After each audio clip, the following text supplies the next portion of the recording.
What is up, guys? Brian Phobos here. So these are the things that I would do if I was trying to be a crypto shyster. So the way this whole conversation came up is the place I'm staying, it happens to be that there's another crypto dude like here, and the funny thing is he has been in longer than I've been in. I've been in since 2013, and actually he bought his first Bitcoins like back in 2011, and he knows his stuff. So it was really kind of crazy to like talk to somebody who knew this much. And he said that one of the things that we're talking over the last like 3-4 days, we've talked about different things, and he'll say like, hey man, you're not a shyster, that's why you didn't go do that, or you didn't go do this, or whatever. And I laugh every time he says it because he's from the UK, so he's got an accent, so it's kind of funny when he says it. But he said that one of the most annoying things to him is when he used to go to like Bitcoin meetups and stuff, it was always geeky guys, computer nerd kind of guys in a small group and talking about the future and the technology and stuff like that. Now you go to a meetup and it's just a bunch of shysters out there pitching garbage.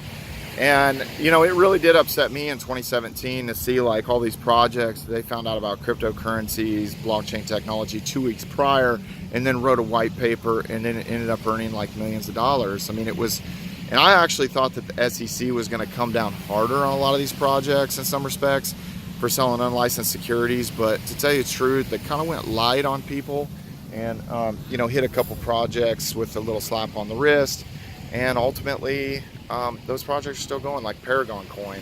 There's no real purpose to Paragon Coin. Like, it's just like a bunch of people funded these place that people can work and like talk about cannabis. I mean, what does that do for investors? That doesn't make any sense. Like, what kind of demand is like driven to that? But anyway, I just really think that people want to get scammed, like, just inherently somehow. It's just like the whole BitConnect thing. There were a bunch of people that tried to front run and think like, well, if I get in and I can get out soon enough, that they knew it was a scam, but it's like they want to get scammed. So I don't know. So here's the 3 easiest ways I would be a crypto shyster if I wanted to just, break bad and just be a shyster. So the first would be doing technical analysis videos. I would pump out, 2-3 of those a day and, make it look like it's a real science. And I'm sorry, guys, it's not. It's a pseudoscience. All this garbage about moving averages, RSI, MACD, Williams percent R, it doesn't matter. That's a pseudoscience. And you guys can fight it out in the comment section below. Just wrestle it out. Just go real hard. Just wrestle. But that is a pseudoscience, guys. That's not real. No one predicted with their charts or anything that, the drop off the cliff we had in November, that kind of thing.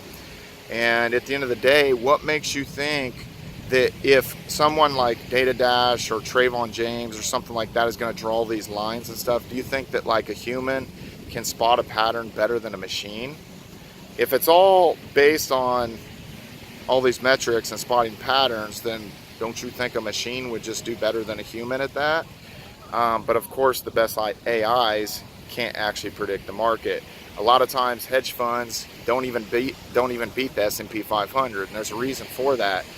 It ends up in the realm of unpredictability and a pseudoscience versus like a hard science that you can really predict.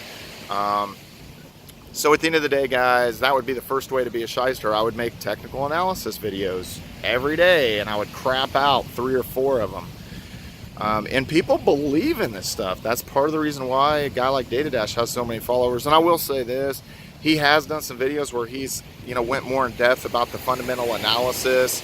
There is went in, to the fundamentals of a project and stuff like that, and actually did some pretty decent research. So I will give him that. There have been some videos that I have just randomly clicked on.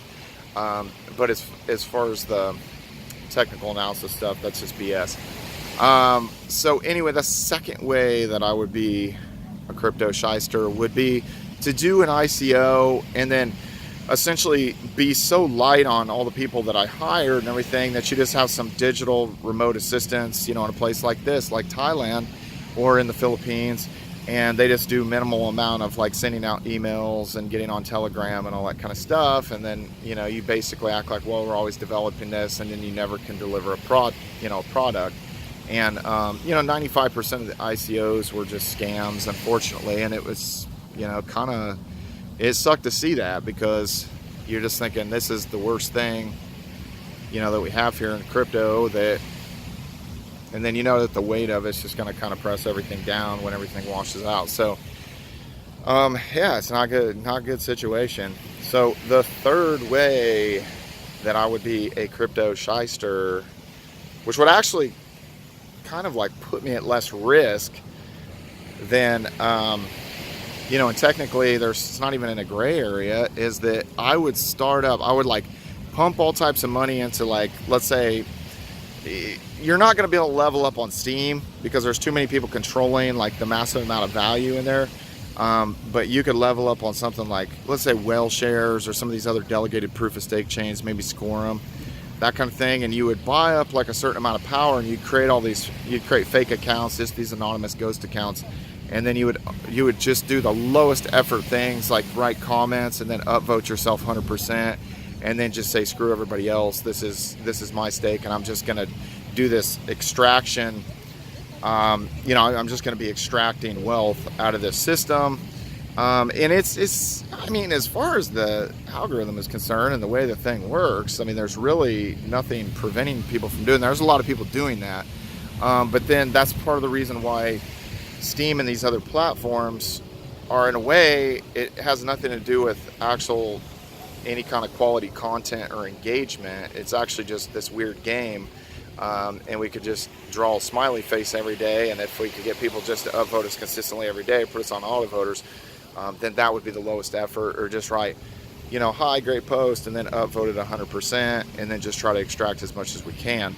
The problem is those systems are always eroding from themselves. It's like some people are chasing the carrot to try to level up and get more influence, and then there's tons and tons of people from around the world draining the system, and without additional revenue sources like advertisements and stuff like that, obviously these have not fared well in the bear market. But stuff like Smoke and stuff like Scorum did implement some advertising revenue, and are trying to take a little bit different take on what Steam kind of fell short on partially. So anyway, guys, those would be the three ways that I could easily be a crypto shyster. The two easiest ways, actually the first and the third that I mentioned. First being, you know, essentially just doing the technical analysis videos, because those are going to garner a lot of views and I can just pump them out, just crap them out. The third way is just, you know, just hog my like power on platforms like Steam and Whale Shares and that kind of stuff. And then the third way would be to do an ICO and just really not deliver and say, oh, I'm working on it, I suck at development, sorry guys, you know, and then, you know, you just never really get anything done, you don't deliver. So anyway, if you guys were going to be a crypto shyster, what would you guys do, and who do you guys think the biggest crypto shyster is in the industry? Follow me on all social media at Brian Phobos, Twitter, Instagram, YouTube, Steam it. See you guys later.